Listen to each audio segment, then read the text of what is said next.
आज हम बात करेंगे पाइल्स फिशर फिस्टुला में क्या डिफरेंस यानी क्या अंतर होता है। पाइल्स फिशर फिस्टुला हमारे एनल रीजन में पाई जाने वाली बीमारियां हैं।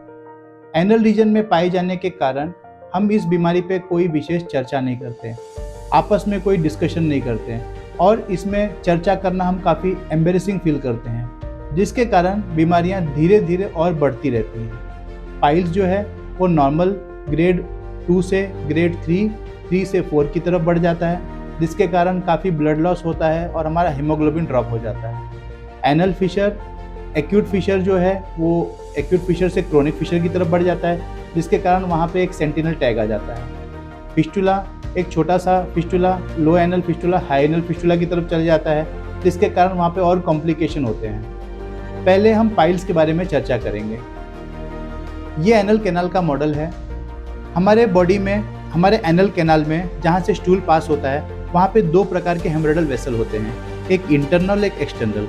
इंटरनल हेमोरेडल वेसल को नॉर्मल एनल कुशन भी बोलते हैं। ये एनल कुशन ज़्यादा जोर देने पे, ज़्यादा देर हम लोग बाथरूम में बैठने के कारण, मोशन को ज़्यादा जोर देने के कारण या हैवी ऑयली स्पाइसी या जंक फूड खाने के कारण आपको मोशन हार्ड हो रहा है, जिसके कारण आप स्टूल पास करने की तरफ जोर देते हैं, तो ये हेमोरेडल कुशन आपका बढ़ जाता है। ये हेमोरेडल कुशन बढ़ने के कारण इसका साइज़ बड़ा हो जाता है। नॉर्मली 3, 7 और 11 o'clock तीन साइड में आपको हेमोरेडल पाए जाते हैं। ये धीरे धीरे तीनों हेमोरेड्स धीरे धीरे बढ़ते रहते हैं। अगर ये बढ़ते बढ़ते ग्रेड 2 की तरफ गए तो आपको कभी कभी ब्लीडिंग होगा और ओकेजनल महीने में 1-2 बार ब्लीडिंग होगा और ठीक हो जाएगा ड्रॉप वाइज। धीरे धीरे आपने ध्यान नहीं दिया तो ये ग्रेड 2 ग्रेड 3 की तरफ जाएगा।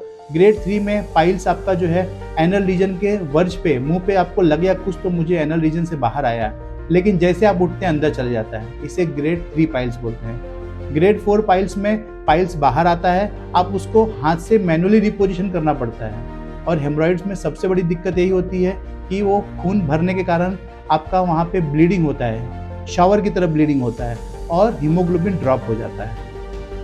एक्सटर्नल हेमोरॉइडल वेसल जो होते हैं, यहाँ पे एक्सटर्नल पाइल्स होते हैं जो कि बाहर एक सूजन आती है, उसका ब्लीडिंग से कोई संबंध नहीं होता है, उसमें वहाँ पे पेन होता है, फिर वो पेन सबसाइड हो जाता है। अब हम बात करेंगे एनल फिशर के बारे में, लेकिन आपको ये बता दें पाइल्स में आपको ब्लीडिंग ज़्यादा होता है और पेन कम होता है। एनल फिशर में आपको पेन ज़्यादा होता है लेकिन ब्लीडिंग कम होता है।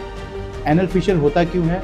यदि आपको स्टूल हार्ड हो रहा है तो एनल रीजन में पास करते समय ऐसे स्किन फट जाते हैं, स्किन टियर हो जाता है। और ये जो स्किन टियर है, आपका जो चीरा है, इसके कारण वहाँ पे स्किन फटने के कारण आपको पेन होता है। इनिशियली अगर आपको चीरा स्टार्टिंग में एक 2 बार स्किन टियर हुआ है तो आपका वो ठीक हो जाता है, लेकिन अगर लॉन्ग टर्म में आपको कभी जलन हो रहा है, कभी ठीक हो रहा है और ये ठीक नहीं हो रहा है, इसका मतलब आपका फिशर जो है क्रोनिक कंडीशन की तरफ जा चुका है, जिसके कारण वहाँ पे एक अल्सरेटेड बेड तैयार हो जाता है, जिसके कारण वो फिशर जल्दी ठीक नहीं होता है। एनल फिशर अगर काफ़ी पुराना हो गया है तो वहाँ पे एक आपको छोटी फुंसी जैसी बाहर यानी एक गांठ जैसा दिखाई देगा, वो पाइल्स नहीं है, आपका वो एक्सटर्नल सेंटिनल टैग है। फिशर में आपका स्किन फटने के कारण जो नर्व सेंडिंग है वो स्टिमुलेट हो जाते हैं, जिसके कारण काफ़ी टीयरिंग पेन और काफ़ी आपको पेन ज़्यादा होता है, जो कि मोशन करने के बाद कभी कभी आधे घंटे 1 घंटे बाद जाके सबसाइड होता है। एनल फिशर में आपको मोशन सॉफ्ट रखना है, मोशन आपको ज़्यादा हार्ड ना हो, ये बात का ध्यान रखना है। अब हम बात करेंगे एनल फिस्टुला के बारे में। एनल फिस्टुला यानी पहले आपको एक फोड़ी आती है, ये देखिए ये एक फोड़ी है। एनल फिस्टुला होने का कारण क्या रहता है?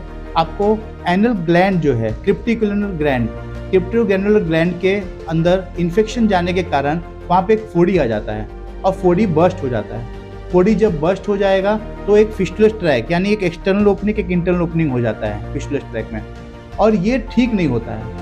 आपको लगेगा कि यहाँ पे कुछ सूजन आया है और वो फोड़ी आके सूजन फूट गया। फूटने के बाद आप बोलेंगे कि मुझे ठीक हो गया, लेकिन फिस्टुलस ट्रैक आप में कभी कभी पीप आता है और कभी कभी वो अपने आप ठीक हो जाता है। इसको परमानेंट सोल्यूशन करने के लिए आपको वो फिस्टुलस ट्रैक का MRI या इंडो एनल सोनोग्राफी या फिस्टुलोग्राम, जैसा आपका डॉक्टर आपको एडवाइस करे, वो इन्वेस्टिगेट करके उसका कंडीशन आपको एनालाइज करना पड़ता है और उचित सलाह आपको डॉक्टर देंगे कैसे ठीक होता है। एनल फिस्टुला में आपको कोई ब्लीडिंग या पेन नहीं होता है, आपको पेन तभी होगा जब पस जमा होगा। और एनल फिस्टुला का अगर ध्यान नहीं देते हैं तो धीरे धीरे वो हाई एनल फिस्टुला हो जाता है, जो कि कॉम्प्लिकेटेड फिस्टुला है। आशा करते हैं इस वीडियो में आपको मैंने पाइल्स फिशर फिस्टुला के बारे में डिफरेंस समझाने का प्रयास किया है और काफ़ी अच्छे से आप समझ गए होंगे।